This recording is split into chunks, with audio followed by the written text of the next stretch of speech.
Last discussion से एक बात और क्लियर हुई है कि हम अपनी इफिशिएंसी से काम नहीं कर पा रहे हैं, जिसका कारण है अपने शरीर की मैकेनिज्म को हम नहीं जानते और हमारे काम करने की स्पीड भी बहुत कम है। और इसका कारण है विल पावर और कॉन्शियसनेस की कमी। कॉन्शियसनेस डेवलप करने के लिए इस सिस्टम के विचारों और विधियों को पूर्णतः फॉलो करना होगा। और स्पेंसकी, जिसको शॉर्ट में मैं वो बोल रहा हूँ, कि बनाए गए इस सिस्टम में सारे मेथड्स मेंटल मेथड्स हैं।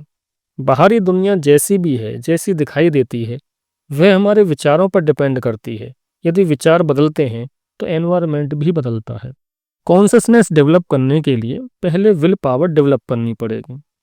और विल डेवलप करने से पहले अपनी विल को समझना पड़ेगा कि यह किस लेवल पर है और कितनी डेवलप है।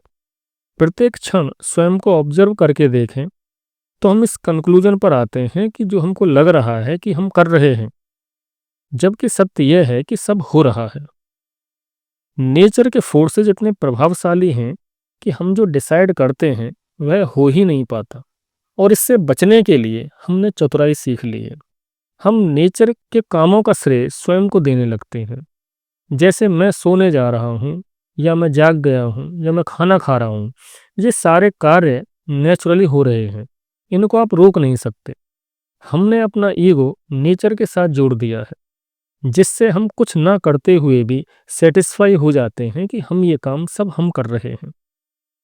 कितना बोलना है, कितना चलना है, या कितना सोना है, या क्या खाना है, कितना पढ़ना है, और कितना परेशान रहना है, नेचुरली सब फिक्स्ड है। कंट्रोल नेचर के हाथ में है। डीपली सोचें तो कॉम्प्लेक्स वर्क भी नेचर कर रही है।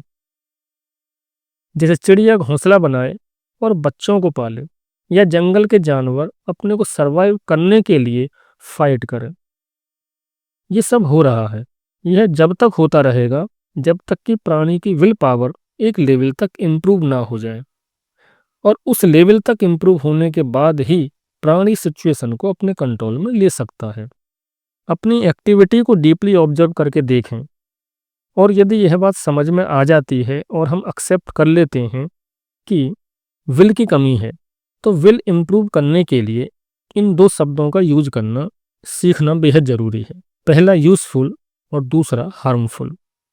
जिस साइकोलॉजिकल स्टेट में हम जी रहे हैं, इस स्टेट में इन दोनों शब्दों का यूजफुल और हार्मफुल का यूज करना बहुत ही डिफिकल्ट है। कहने का सेंस ये है कि हमारी प्रेजेंट माइंड स्टेट ये है कि हमारे लिए क्या फ़ायदे की चीज़ें हैं और क्या नुकसान की, पता करना बहुत ही मुश्किल है, क्योंकि नुकसान वाली चीज़ें बहुत फ़ायदे की लगती हैं।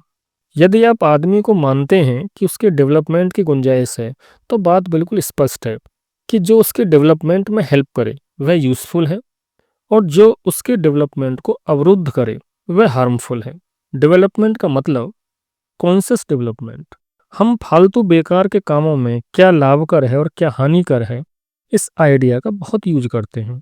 कैसे सोना है, किस डायरेक्शन में सिर रखना है, क्या खाना है, क्या नहीं खाना है, कितने पैसे बचाने हैं, कहाँ पैसा लगाना है, किस जमीन में कितना फायदा है, किससे कितनी बात करनी है, किससे नहीं।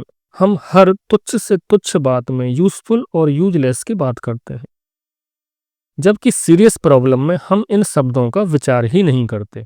डेली लाइफ के सारे काम शटरिंग की तरह हैं। शटरिंग से ज़्यादा इनका और कोई फायदा नहीं। हमारा मुख्य कार्य है कॉन्शसनेस डेवलप करना।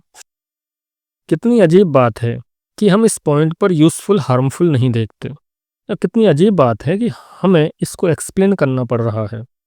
जैसे भी हो, सत्य बात यही है कि हमने यूजफुल और हार्मफुल को समझने की समझ खो दी है।